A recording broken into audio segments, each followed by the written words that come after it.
Olá, olá!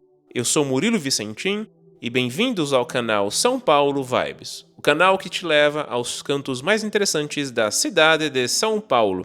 Pois bem, no vídeo de hoje nós falaremos sobre um assunto que é bastante relevante para a dinâmica comercial de São Paulo. E eu começo este vídeo com a seguinte notícia. A Riachuelo fechou a sua loja conceito localizada na rua Oscar Freire, nos Jardins. E esta notícia pode parecer irrelevante ou circunstancial, mas na verdade ela se insere em um fenômeno que tem mudado a cara de algumas regiões centrais de São Paulo. E este fenômeno está ligado à crise do varejo, que atinge não só a cidade de São Paulo, mas também várias capitais do país e mesmo cidades pequenas. E neste vídeo eu pretendo analisar a situação, uma vez que isto interfere nas nossas vidas e mesmo no urbanismo da cidade de São Paulo, já que este vídeo tem como foco a cidade de São Paulo. Pois bem, vamos aos fatos. No dia 16 de maio, alguns portais divulgaram a notícia segundo a qual a Guararapes, que é dona da Riachuelo, decidiu fechar a sua loja conceito localizada na rua Oscar Freire, nos Jardins. E esta notícia causou um certo burburinho no mundo da moda, pois trata-se de uma grande marca que decidiu pôr fim às operações na rua Oscar Freire, que é uma das ruas mais icônicas da cidade de São Paulo. Quando você escuta falar que uma grande marca decide fechar suas operações ali, isto dá um indício de que o setor do varejo como um todo está enfrentando um processo penível. No caso, foi noticiado que o balanço financeiro da Guararapes, referente ao primeiro trimestre, foi considerado fraco, isto segundo os analistas do Itaú BBA. Além disso, foi divulgado que, em janeiro, a companhia, no caso a Guararapes, encerrou as atividades da sua fábrica de Fortaleza, passando a centralizar sua produção na unidade de Natal, no Rio Grande do Norte. A Riachuelo, por sua vez, afirmou que o fechamento da loja conceito da rua Oscar Freire é um movimento pontual e que há novas inaugurações previstas. Segundo eles, a revisão da base de loja é um movimento natural do varejo. E eles informaram também que a Riachuelo continua com a mega loja na Avenida Paulista, no número 2277, localizada a 1 km de distância da Oscar Freire. E aí vem a questão. O fechamento desta loja, ainda que específico, segundo a marca, nos propõe uma reflexão sobre a realidade que se mostra cada vez mais flagrante, a derrocada do varejo e o consequente esvaziamento das regiões de comércio da cidade de São Paulo. No caso específico da rua Oscar Freire, o fechamento desta loja vai no sentido contrário ao que fora estabelecido uns 10 anos atrás. Naquele dado momento, as grandes varejistas, que tinham um cunho mais popular, decidiram que era propício a elas a abertura de flagship stores em endereços de prestígio, como é o caso da rua Oscar Freire. A ideia era agregar valor à marca delas. Logo, a abertura dessas lojas propiciaria ao seu cliente final uma experiência diferente, agradável. O intuito dessas marcas foi dar um outro conceito aos produtos que elas vendem. Os produtos que elas vendem não são eminentemente populares, são produtos com um valor agregado maior na visão delas. Então isto foi feito.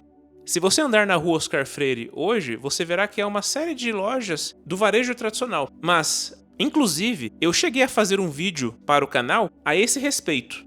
Neste vídeo, eu contei sobre a formação da rua Oscar Freire e o conceito de luxo que impera neste lugar tão icônico de São Paulo. Se você não assistiu, eu vou deixar o link do vídeo no alto da tela para que você o assista. Mas os ventos mudaram de direção neste presente momento. E podemos falar que o estopim da crise do varejo foi certamente a crise das lojas americanas. A crise das lojas americanas vem essencialmente de um escândalo de fraude contábil. Este escândalo encobriu os registros de dívidas por um longo período. Houve a descoberta de que há inconsistências contábeis na casa de 40 bilhões de reais. As lojas americanas entrou com um pedido de recuperação judicial e isto fez com que as ações desta empresa caíssem sobremaneira na Bolsa de Valores de São Paulo. E o que acontece? Vivemos um período no qual as vendas no comércio não estão boas. Muitas empresas estão apresentando resultados ruins e, por consequência, prejuízos. E no setor do varejo, estas empresas precisam de ter um caixa bastante poupudo para bancar as operações delas, pois a receita não vem imediatamente. Quando o consumidor faz uma compra, não quer dizer que ele vai pagar pelo produto imediatamente. Em muitos casos, ele parcela aquela compra. Isso significa que o credor, no caso, o varejista, ele vai receber o valor vendido em uma data diferida, em uma data ulterior. Ocorre que, para permitir que haja caixa disponível, muitas dessas empresas dependem de bancos para que estes liberem o dinheiro para o fornecedor, porque o varejista compra a mercadoria do fornecedor e ele tem que pagar o fornecedor. Uma vez pago o fornecedor, em um determinado momento, o varejista vai quitar a dívida com o banco, pagando juros pelo prazo do empréstimo. Então, esta é uma forma segundo a qual o banco financia a empresa e o varejista paga o fornecedor em dinheiro, normalmente com desconto. Ocorre que, no caso das lojas americanas, estas operações não foram registradas contabilmente de uma forma correta. Houve ali um deslize contábil que afeta a confiança dos bancos quanto à saúde financeira desta empresa e também de muitas outras varejistas. E, inclusive, após a vinda desta notícia bastante explosiva, 2 dos 3 maiores bancos privados do país, no caso o Bradesco e o Itaú, se apressaram para provisionar 100% de suas exposições às americanas. O intuito foi demonstrar ao mercado que essas instituições estavam resguardadas em caso de calote. O Banco Santander, por sua vez, fez uma provisão de 30%.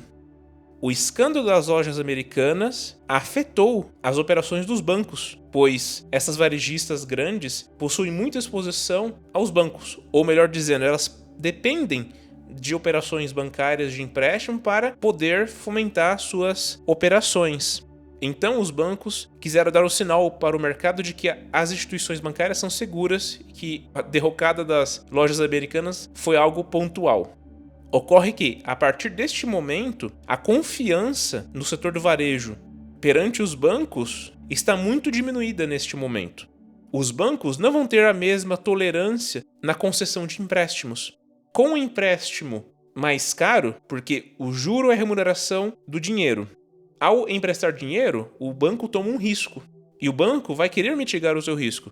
Se ele percebe que o risco é maior, especialmente neste contexto aqui de instabilidade política e econômica, o banco vai querer cobrar mais pelo empréstimo efetuado. E, logicamente, muitas das varejistas não vão ter o cacife para bancar os juros mais elevados.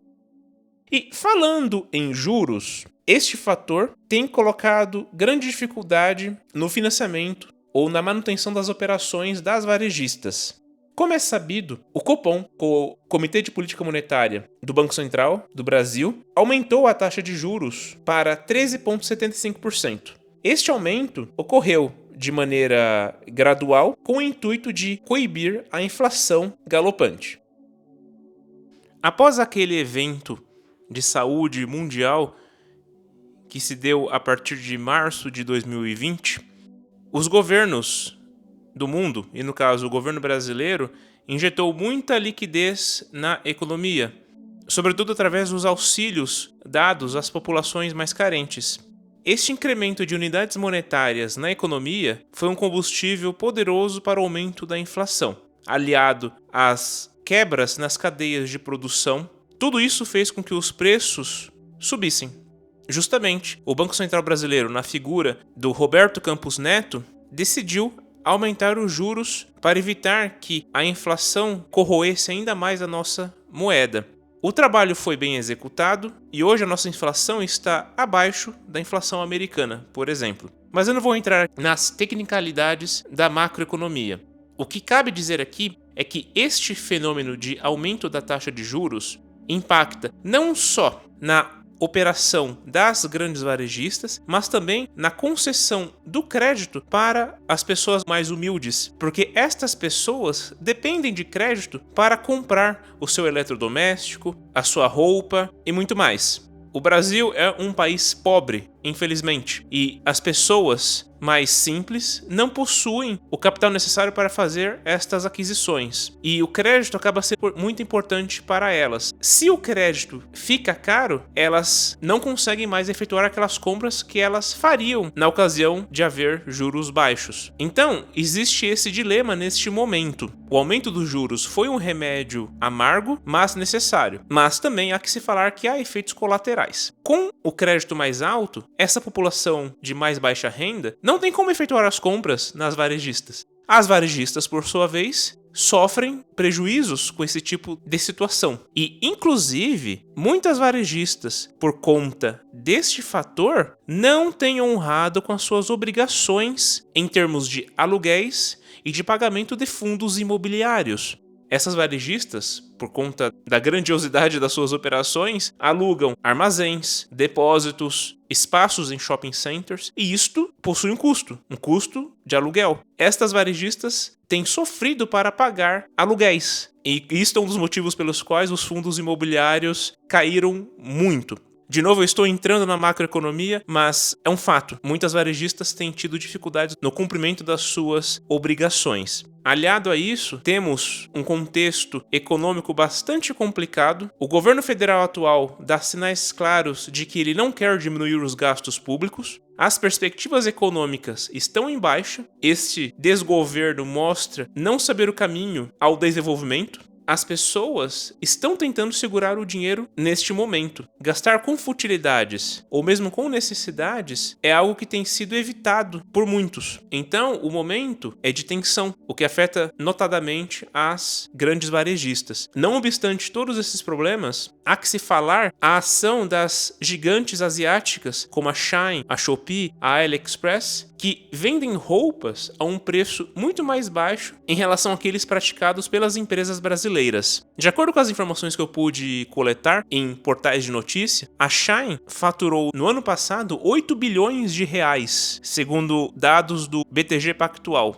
Este valor corresponde ao faturamento anual da C&A, que possui 332 lojas espalhadas pelo Brasil. E isto supera em uma vez e meia a receita das lojas Marisa. Então, vemos aqui que há um fenômeno que afeta a saúde do varejo brasileiro. O círculo econômico é negativo, há uma concorrência pesada neste momento, os juros são altos, por consequência as pessoas não gastam, a economia não gira e a vida se perde. Por consequência, falando do ponto de vista do urbanismo, das relações citadinas, a cidade de São Paulo perde com isso. Ao andarmos, é visível que há uma série de espaços comerciais vacantes. Vemos uma série de placas de aluga-se em espaços comerciais, pois justamente o comerciante não está tendo meios de trabalhar nestas condições. Ele não consegue mais vender o seu produto, pois o custo do seu funcionamento é inviável. O aluguel está caro, uma vez que o IGPM subiu bastante ao longo destes meses. As mercadorias estão mais caras. Se você for ao supermercado, você verá que tudo está mais caro. Então, há a formação de um espaço vazio na cidade. Nestes espaços onde havia vida, onde havia a circulação de pessoas, a consequência é a degradação de um ambiente. Este ambiente tende a ficar feio, sem investimento, perde-se o interesse naquela área e isto traz outras consequências negativas, como a violência, a degradação daquele lugar. Então isso é realmente muito negativo. Não falo apenas da parte estética, mas também das vidas envolvidas neste processo. Pessoas deixam de ter o meio de ganhar o pão de cada dia justamente por uma questão estrutural e é lamentável isto, certamente. Agora, o que deve ser feito para que o varejo e, por consequência, a vida urbana tenha mais vida do ponto de vista comercial? É necessário que haja vontade política e que reformas estruturais sejam realmente feitas para que o empreendedor tenha mais fôlego para prosseguir na sua atividade. Este país possui uma carga tributária muito elevada para o custeio dos privilégios das nossas autoridades, de membros do Poder Judiciário, etc. Não é com o protecionismo que devemos resolver essas questões. O governo tem que interferir o mínimo possível na nossa vida. O livre mercado gera concorrência e isto gera melhores condições ao consumidor. O consumidor escolhe qual é o melhor lugar onde ele pode adquirir os produtos e serviços de acordo com as suas necessidades. Então, é necessário que haja um olhar mais efetivo para que a nossa economia seja uma economia forte e pujante. Agora, no que tange a Rua Oscar Freire, por onde andamos neste vídeo, apesar de toda essa crise, eu imagino que o interesse por este lugar continue a existir, pois as marcas possuem o desejo de se projetar em um lugar de fama e glamour. Certamente, muitas marcas vão repensar a sua estratégia de vendas e pode ser até que elas retirem as suas lojas dali. Eu não tenho bola de cristal, eu não sei o que ocorrerá no futuro, mas eu imagino que a Oscar Freire vai manter ainda a sua aura de luxo, até porque estamos falando dos jardins. Mas de toda maneira, o varejo encontra-se em um momento bastante delicado e os setores de marketing das empresas vão ter que pensar muito bem sobre a estratégia a ser seguida nos próximos anos. Bom, este vídeo foi uma reflexão bastante profunda sobre o varejo em si e as consequências deste setor para a economia e para a vida da cidade de São Paulo. Eu espero que você tenha gostado deste conteúdo. Por favor, deixe o seu like e considere se inscrever neste canal se você gosta desse tipo de conteúdo. O seu engajamento é muito importante para a continuidade do trabalho deste que vos fala. Isto posto, eu fico por aqui e até mais. Tchau!